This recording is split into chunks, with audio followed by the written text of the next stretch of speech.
আজ একটা সত্যি কথা বলি, আপনাদের অনেকের কাছেই এই কথাটা হয়তো অজানা। বিশ্বকাপ জয়ী মেসি, 8 বারের ব্যালন ডিওর জয়ী মেসি, আমাদের সকলের প্রিয় মেসি। কিন্তু জানেন, এই মেসির কাছে যদি পর্যাপ্ত টাকা না থাকতো তার খেলাটাই কিন্তু বন্ধ হয়ে যেত। অদ্ভুত লাগছে শুনতে?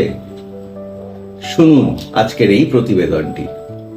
দেখুন, মেসির কাঠগড়ায় কিন্তু তার প্রতিভা এসে দাঁড়ায়নি, তার শারীরিক অক্ষমতা এসে দাঁড়িয়েছিল। আর সেই সময় যদি পর্যাপ্ত টাকা না পাওয়া যেত তাহলে লিওনেল মেসি কোনোদিনও তৈরি হতো না। লিওনেল মেসি জন্মায় আর্জেন্টিনার রোজারিও শহরে। পরিবার ঠিক যে সচ্ছল ছিল তা নয়। বাবা কাজ করতো একটি স্টিল কোম্পানিতে কন্ট্রাকচুয়ালে ক্লিনার হিসাবে।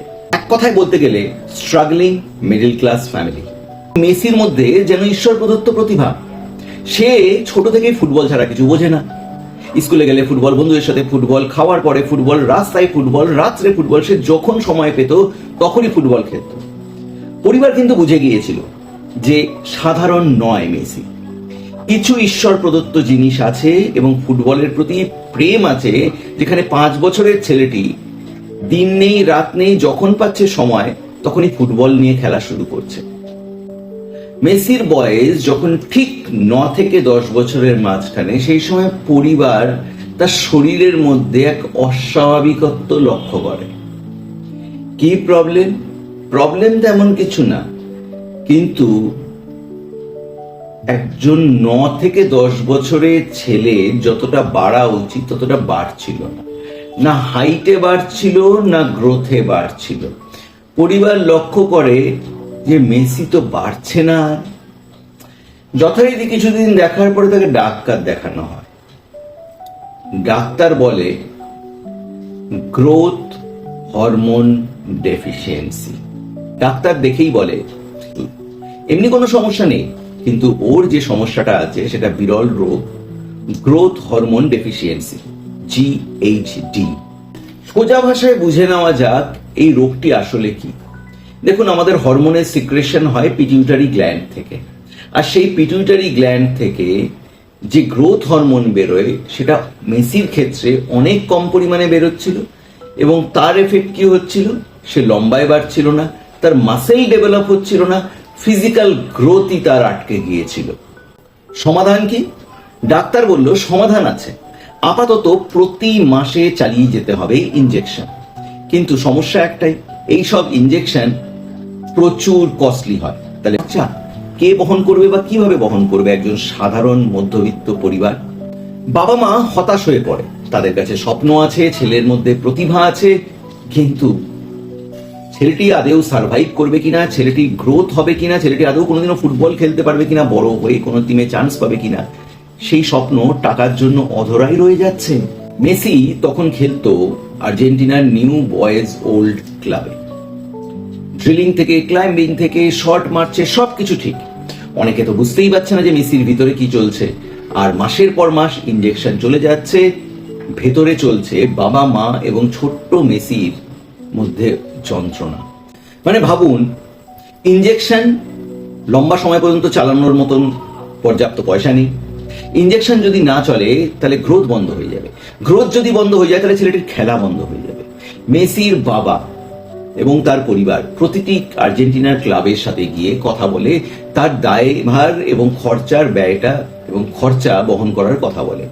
কিন্তু এত পরিমাণ খরচা শুনে কোনো ক্লাবই সেই সময় কিন্তু এগোয়নি। আর জীবনে যখন সব দিক থেকে অন্ধকার হয়ে যাচ্ছিল, ঠিক সেই সময়ই মেসির জীবনে আসে একটি টার্নিং পয়েন্ট। বার্সেলোনার একজন স্কাউট তাকে দেখেন আর্জেন্টিনার একটি প্রদর্শনী ম্যাচে। দেখে সেই স্কাউট কিন্তু হতবাক। এত প্রতিভাবান একটি ছেলে এত ছোট বয়সে পরপর গোল দিয়ে যাচ্ছে, এত সুন্দর তার পায়ের কাজ। একবারও বার্সেলোনার সেই স্কাউট কিন্তু কোনোভাবে হেজিটেট করেনি। সে বুঝে গেছিল এই ছেলেটি স্পেশাল, একে হারানো যাবে না।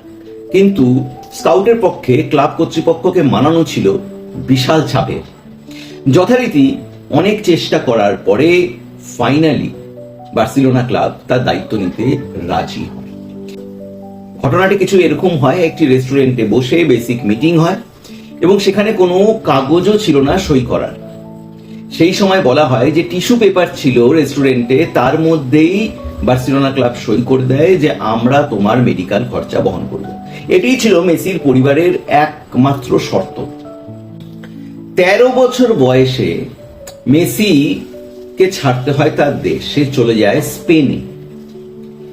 একটা 13 বছরের ছেলে, পরিবার থেকে দূরে, বাড়ি থেকে দূরে, বিরল রোগের শিকার, তার ইনজেকশন চলছে, ক্লাব কর্তৃপক্ষ দায়িত্ব নিয়েছে, হোম সিকনেস, সবকিছু। কিন্তু সবকিছুর ঊর্ধ্বে ছিল তার ভালোবাসা, তার লড়াই করার মনোভাব, এবং তার জীবনটাই ছিল যেন ফুটবল, ফুটবল অ্যান্ড ফুটবল। ধীরে ধীরে ইনজেকশন কাজ করা শুরু করে, মেসির গ্রোথ হওয়া শুরু হয়। একদিকে ডিফেন্ড করছে, একদিকে সুন্দর পাস কাটাচ্ছে, একদিকে ভালো গোল দিচ্ছে, সে লম্বায় বাড়তে থাকে, তার পেশিতে জোর শুরু হয় এবং গোটা পৃথিবী ম্যাজিক দেখা শুরু করে। এরপরেই একের পর এক ইতিহাস শুরু হয়। La Liga title, champion league, Ballon d'Or. Messi ধীরে ধীরে হয়ে যায় ফুটবল বিশ্বের সিম্বল অফ এক্সিলেন্স। এত কিছুর পরেও মেসিকে ক্রিটিসিজম বরাবর সহ্য করতে হয়েছে। অনেকে বলেছে মারাদোনার মতন প্লেয়ার না, খালি ক্লাবের জন্য খেলে, কিন্তু সত্যিটা অনেকেই জানে না যে বার্সেলোনার সাথে তার কি সম্পর্কের জন্য মেসি এত বছর ধরে আটকে ছিল। অবশেষে 2022 সালে সবার মুখে ঝামা ঘষে সে বিশ্বকাপটি উঠিয়ে নেয় আর্জেন্টিনার জন্য। সেই জন্যই হয়তো মানুষ ইমোশনাল হয়ে পড়ে মেসির কথা শুনে। আজ ভাবুন তো, যে মানুষটি বিশ্বের 1 নাম্বার ফুটবলার, যে মানুষটিকে দেখে মানুষ ফুটবল খেলা শুরু করে, যে মানুষটির ফ্যান বেস বিশাল গোটা পৃথিবীতে, সেই মানুষটির ফুটবল খেলাই হতো না শুধুমাত্র টাকার অভাবে।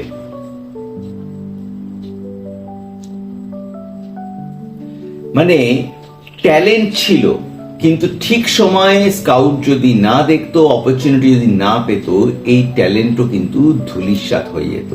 ওই জন্যই আমরা বলি, কর্ম করে যাও, ভাগ্য দেখবে ঠিক কোনো না কোনো ভাবে তোমার সাথ দিয়েই দেবে। আর মেসি হচ্ছে তার জল জ্যান্ত উদাহরণ। একটা সুযোগ গোটা ইতিহাস বদলে দিল, গোটা পৃথিবীর ইতিহাসে ফুটবলকে বদলে দিল। মেসির যারা ফ্যান তাদেরকে এই ভিডিওটি দিয়ে দিন, এবং আপনারাও যারা মেসি সম্বন্ধে জানেন না, এই ভিডিওটি শুনে কমেন্ট বক্সে লিখে দিন উই আর উইথ মেসি। কারণ এই ভিডিওটি শুধু মেসির গল্প না, এক মোটিভেশনের গল্প, এক অদম্য লড়াইয়ের গল্প। সাথে থাকবেন, একটি লাইক দিয়ে যাবেন বাংলায় বিশ্ব 24 চ্যানেলকে।